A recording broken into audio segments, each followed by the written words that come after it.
एक छोटी सी गलती और आपका बैंक अकाउंट हो जाएगा खाली। इससे कैसे बचें? मैं सीए पारुल गुप्ता आज आपको ऑनलाइन बैंकिंग के रिस्क के बारे में और उनसे कैसे बचा जा सकता है इसके बारे में डिटेल से बताऊंगी। नमस्कार दोस्तों, आज आपको पता है इंटरनेट का ज़माना है। इंटरनेट के ज़माने में हमारी बैंकिंग को हमारी उंगलियों पर लाकर रख दिया है इंटरनेट ने। इससे कोई बैंक ट्रांसफ़र करना हो हमें, या फिर कोई यूटिलिटी पेमेंट करनी हो, या फिर कोई और इसी तरह का छोटे छोटे ट्रांजैक्शंस करनी हो, इसके लिए हमें बैंक जाने की ज़रूरत नहीं पड़ती। अब हम इंटरनेट की सहायता से अपने बैंक मोबाइल से या फिर अपने लैपटॉप से ये सब काम आसानी से कर सकते हैं। ये काम जैसे आसान हो गए हैं वैसे ही इनके रिस्क भी बढ़ गए हैं। जैसे आपको पता होगा कि कोई भी हम अपनी बैंक की ट्रांजैक्शंस करते हैं ऑनलाइन या बैंक मोबाइल से, तो हमारे पास एक ओटीपी आता है। वो ओटीपी जब तक हम उसमें एंटर नहीं करेंगे तो हमारी ट्रांजैक्शन कंप्लीट नहीं होगी। लेकिन यही ओटीपी अगर गलत हाथों में चला जाए तो उससे हमारा अकाउंट हो जाएगा पूरा का पूरा खाली। तो सबसे पहले तो जानेंगे कि रिस्क क्या क्या होते हैं हमारे ऑनलाइन बैंकिंग के। OTP, QR code, fake SMS, mail forwarding, ये सब आजकल के नए हैकर्स के तरीके हो गए हैं ऑनलाइन फ्रॉड करने के लिए। सबसे पहले ओटीपी फ्रॉड। ओटीपी फ्रॉड में क्या होता है, हमारे मोबाइल पर एक ओटीपी आता है। जो हमारा ओटीपी हमारी बैंकिंग ट्रांजैक्शन से रिलेटेड होता है। हैकर्स आपको फ़ोन करके आपको बातों में उलझाकर आपसे वह ओटीपी निकलवा लेते हैं।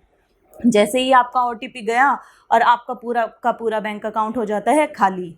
इससे कैसे बचा जा सकता है?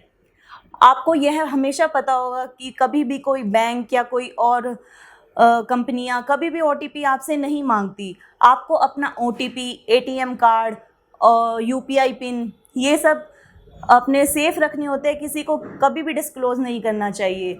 जब कभी भी आप ट्रांजैक्शन करते हैं तो किसी भी व्यक्ति को ये सब न बताएं। ये कोशिश करें कि आप अपना एटीएम पिन या फिर यूपीआई पिन स्वयं डालें।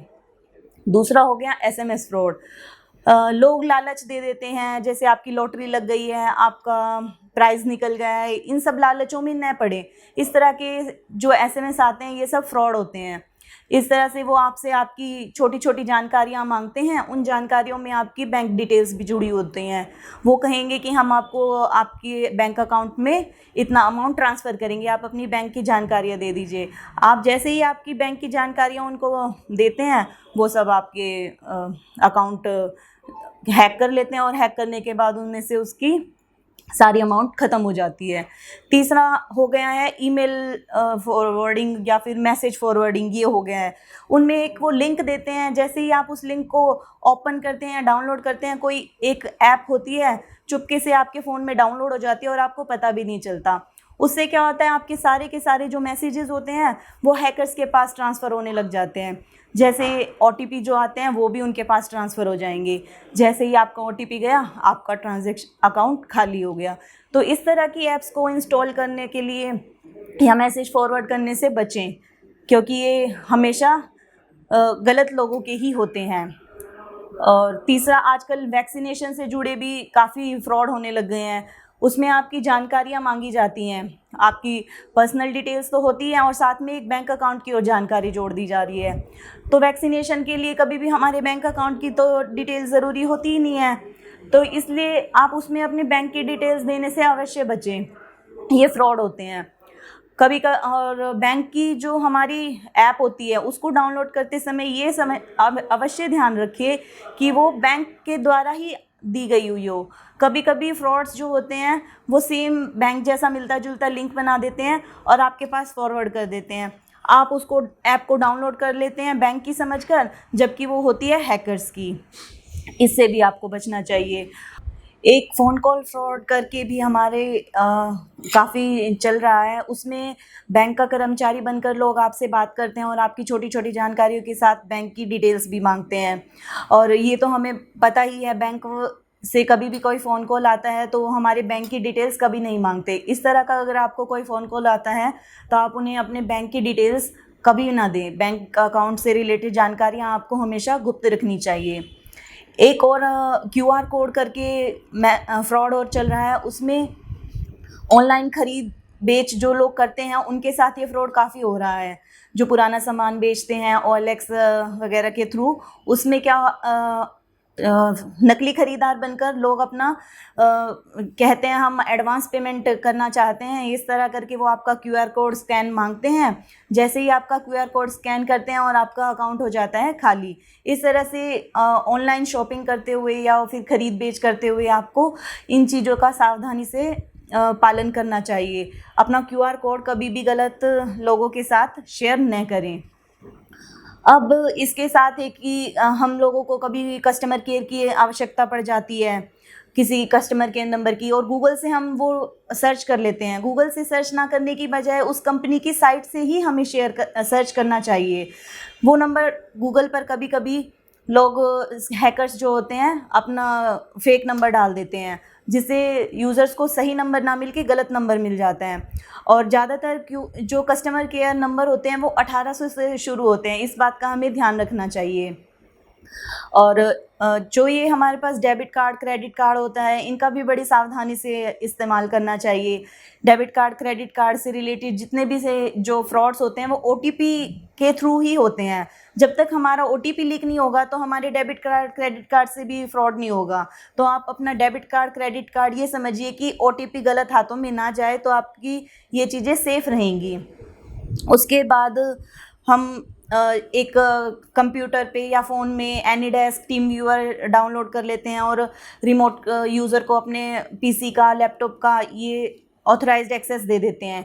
ये भी हमें बड़े ध्यान से देना चाहिए, क्योंकि अगर गलत हाथों में चला जाएगा तो हमारे पूरे सिस्टम का कंट्रोल उनके पास चला जाएगा और हमारी जो निजी जानकारियां हैं हमारे बैंक अकाउंट से रिलेटेड अगर हमने अपने फ़ोन में या लैपटॉप में सेव कर रखी होगी तो वो उन्हें आसानी से मिल जाएंगी। इस चीज़ का भी अपना ध्यान रखना चाहिए। और हमारा जो डेबिट कार्ड नंबर और क्रेडिट कार्ड नंबर है कभी भी फ़ोन पर शेयर ना करें, क्योंकि अनसिक्योर्ड लाइन होने की वजह से वो आपका हैकर्स के पास भी जा सकता है। तो ये चीज़ें आपको छोटी छोटी हैं, कुछ ध्यान में रखनी चाहिए। और इसके अलावा मैं कुछ जनरल आपको टिप्स बता देती हूँ ऑनलाइन बैंकिंग करते वक्त, जो आपको ध्यान में रखने चाहिए। सबसे पहले तो ये है कि कभी भी जब आप अपना ऑनलाइन ट्रांजैक्शन करें तो जिस भी इंटरनेट के थ्रू कर रहे हो पब्लिक इंटरनेट ना हो, उसमें रिस्क ज़्यादा रहता है। पब्लिक वाले में आपका प्राइवेट नेटवर्क होना चाहिए। प्राइवेट नेटवर्क सिक्योर्ड होता है और उसमें आपको पासवर्ड से सेफ्टी मिल जाती है। एक एक्स्ट्रा आपके पास प्रिकॉशन हो जाती है जब आप पेमेंट करते हैं।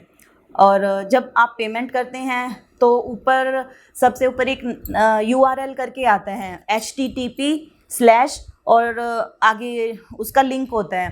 तो जब भी आप ये पेमेंट करें तो ये चेक करें HTTPS लिखा हो, खाली HTTP ना लिखा हो। HTTPS का मतलब होता है secured, hyper text transfer protocol secured, और जो खाली खाली होता है वो सिक्योर्ड नहीं होती। तो जब भी ट्रांजैक्शन करें, ऑनलाइन पेमेंट करें, ये चीज़ सबसे पहले चेक करें कि ये सिक्योर्ड है या नहीं है कनेक्शन। जब कभी भी आप शॉपिंग करते हैं या किसी भी तरह से कार्ड से पेमेंट करते हैं तो कार्ड स्वाइप करते समय ये ध्यान रखिए कि कार्ड आपके सामने ही स्वाइप किया गया हो, अलग से ले जाकर कार्ड स्वाइप ना किया गया हो। और एक आपको अपने मोबाइल्स में सिक्योरिटी ऐप डाउनलोड कर लेनी चाहिए, जिससे कि आपका मालवेयर अटैक से बचा जा सकता है। और अपने फ़ोन को साथ ही साथ किसी पिन से या और किसी टेक्निक से लॉक रखना चाहिए। किसी स्थिति में अगर आपका फ़ोन गुम हो जाता है तो उसमें ये रहता है कि आपका फ़ोन का डाटा सिक्योर रहता है, हैकर्स के हाथ में नहीं जाता है।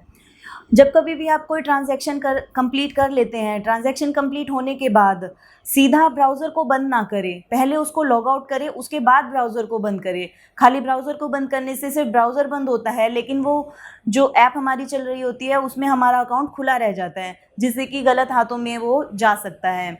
और साथ ही साथ जब कभी भी हमें अपने बैंक से ATM कार्ड या डेबिट कार्ड हमें मिलता है, उससे हमें एक पिन मिलता है हमें बैंक की तरफ से। उस पासवर्ड को, पिन को हमें तुरंत ही रीसेट करना चाहिए ताकि किसी भी मिसयूज़ से बचा जा सके। और साथ ही साथ अपना पासवर्ड टाइम टू टाइम हमें चेंज करते रहना चाहिए, जिससे कि क्या होता है कि सिक्योरिटी थोड़ी सी बनी रहती है हमारी। कभी हमने किसी को बताया हो तो वो हम चेंज कर लेंगे तो हमारा रिस्क थोड़ा सा कम हो जाता है। और हमारे मोबाइल का एक ब्लूटूथ डिवाइस होता है, उसके और वाईफाई के थ्रू हम डाटा एक्सचेंज करते हैं, तो हमारा ये भी सिक्योर्ड होना चाहिए। इससे ब्लूटूथ से हमें क्या, हमारे फ़ोन का अनऑथराइज्ड एक्सेस किसी को भी मिल सकता है, तो वो भी हमारा पासवर्ड प्रोटेक्टेड होना चाहिए। ये सब चीज़ें छोटी छोटी आप ध्यान रख सकते हैं और ऑनलाइन बैंकिंग के रिस्क से बच सकते हैं। इसी तरह की और बेहतरीन जानकारियों को प्राप्त करने के लिए गोहाना मुद्रिका प्लस को सब्सक्राइब करें। तब तक के लिए धन्यवाद। फिर मिलते हैं किसी नए टॉपिक के साथ।